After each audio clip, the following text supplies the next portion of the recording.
So the first thing you have to do, you have to unpick your inseam of your trousers. So normally your trousers will be like this. So take that out, unpick it all the way through the stitch, the top stitch. So that's wide and open.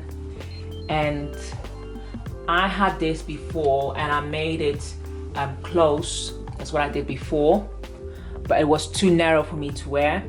Although I actually had a split at the back, as you can see, I overlapped it. However, it was still too narrow, so I crossed it over by like maybe like 4 or 5 cm. I'll show you on the inside how I've done it. Open on the inseam, and then I cross it over by however much I want it to cross over, and I stitched all the way around to here. I left it raw. You can finish it off neatly. I just left it raw because it's just me wearing it. You can also, as you've seen in a lot of YouTube clips, cut this and then use it on the inside, but I want to keep the length. Therefore, I've actually opened it up and I've decided to make it as wide as possible so that I can actually walk. I had extra fabric, so my jeans fabric, I had this jeans fabric. It's almost near enough match. Turn it around to make a hem. So I'm gonna make the same top stitch here. Do that, so I'm gonna top stitch this first.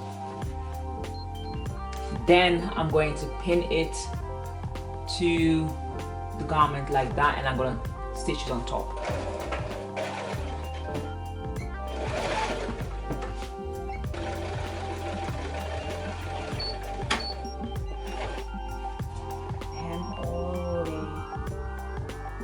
Bottom of the post all the way there.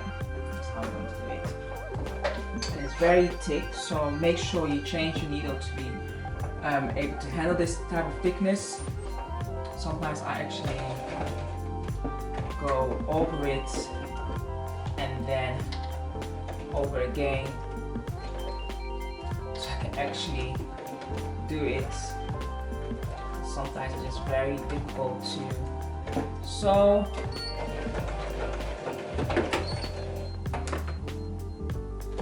And then I go over again by hand. This is how I deal with very thick fabric.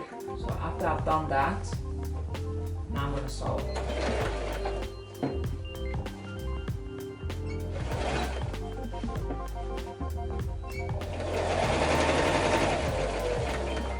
Top tip, you can also hand sew it first and then sew it. I'm using a running stitch.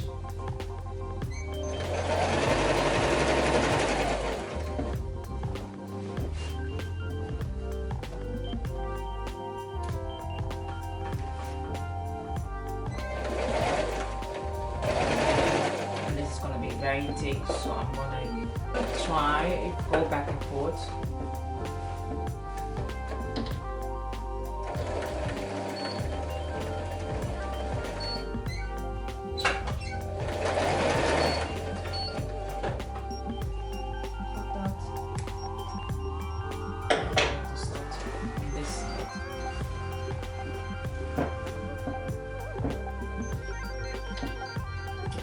Out, and that is the side I'm going to start going several times because that is a weak point, so I want to make sure that I'm capturing the weak point.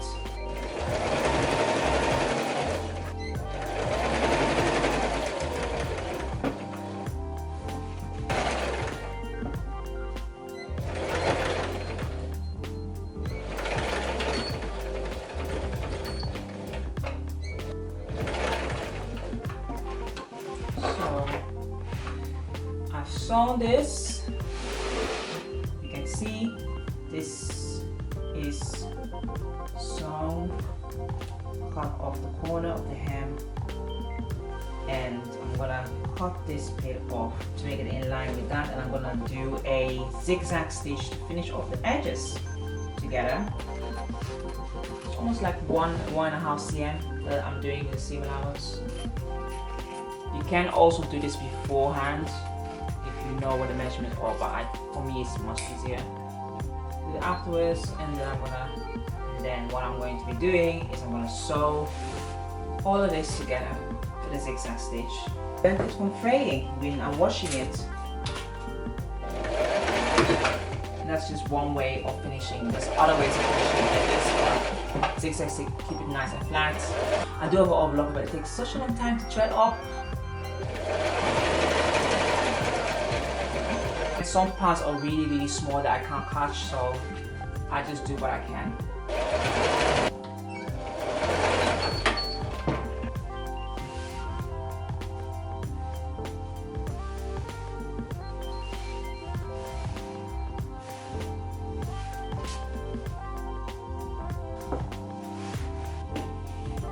I did a workshop and this is the result. So there's movement. Now I might actually add a softener to soften this whole thing up.